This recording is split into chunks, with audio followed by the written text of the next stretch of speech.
The investigator known for his work on the Zodiac case shaped Harry's calculated style and deep understanding of street-level crime.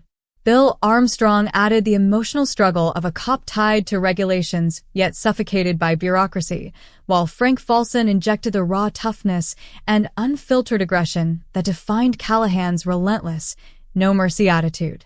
To portray these qualities realistically, the writers spent weeks writing with inspectors, studying their behavior, listening to their frustrations, and witnessing the harsh reality of their work. What they experienced wasn't cinematic or glamorous. It was chaotic, emotional, and often more intense than anything fiction could invent. The character that emerged felt real and grounded. Harry Callahan wasn't simply a fictional idea.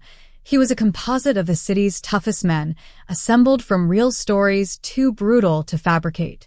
Number 9 explores how a single film helped create an entirely new genre. Before this movie, mainstream Hollywood avoided stories about calculated killers, believing them to be too dark, disturbing, and outside what audiences would accept. That perception changed instantly when Dirty Harry became a massive box office success. Studio executives noticed not just the money, but the audience reaction. Viewers weren't repelled by the villain. They were drawn toward him. They became absorbed in the psychological battle between a ruthless killer and a police officer pushed to his breaking point. This emotional tension, where morality, law, and obsession collided, became the new standard. The success of Dirty Harry opened the door for films that followed the same model. The Texas Chainsaw Massacre, Halloween, Manhunter, and later The Silence of the Lambs all carry traces of its influence. The focus shifted from simply stopping the villain to understanding them and confronting evil in a more personal, disturbing way. Without intending to, Dirty Harry helped shape what would become the modern serial killer genre. A story about one cop's fight for justice ended up inspiring decades of cinema centered on criminal psychology and the people brave enough to confront it. Number 10 shows how FBI research helped create a terrifying villain. Building a psychologically disturbing antagonist requires more than imagination. For Scorpio, the filmmakers relied on real criminal profiling. Andrew Robinson, who played the role, immersed himself in the mindset of real offenders. He studied genuine FBI case files containing detailed behavioral and psychological assessments used by federal agents. He also worked with behavioral analysts to understand manipulation, deception, and how criminals function under pressure. This preparation transformed his performance. On screen, Scorpio appeared unpredictable, disturbing, and terrifyingly believable. The impact was so strong that Robinson later received hate mail and threats from viewers who couldn't separate him from the character.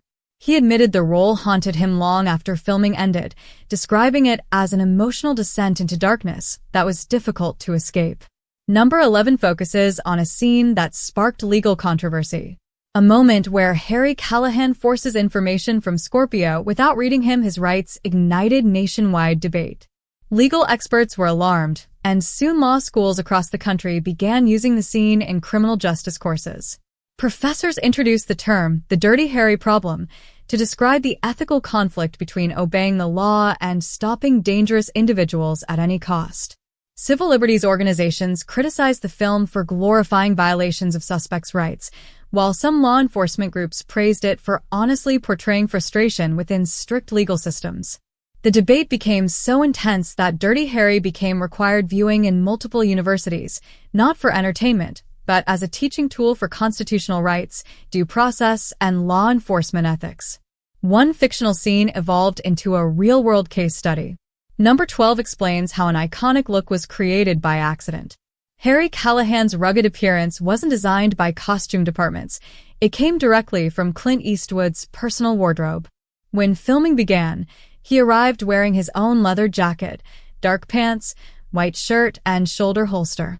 Director Don Siegel immediately approved the look, seeing that it perfectly represented Callahan's tough, practical, and unpretentious nature. The authenticity made it powerful. The jacket had been worn for years, the clothes were his own, and even the holster reflected how real detectives carried their weapons. Instead of designing a costume, the crew simply allowed Eastwood to be himself. The result became one of cinema's most recognizable silhouettes, copied for decades, all originating from what an actor wore on his first day of filming. Number 13 reveals that real criminals helped train the actors. Former armed robbers were brought in as technical consultants to create a realistic bank robbery scene. Casting director Tim Scudder recruited ex-convicts who had served time for armed robbery, not as background figures, but as advisors. They taught the actors how real robbers move, speak, handle weapons, and behave under pressure.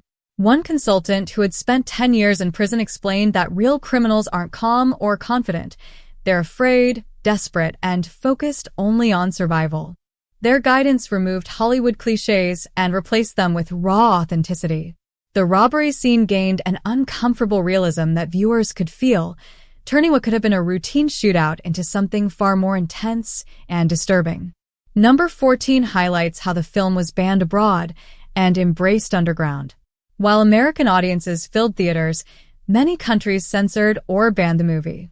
Governments feared its portrayal of justice, fast, forceful, and unrestricted, might encourage copycat behavior and weaken trust in legal systems.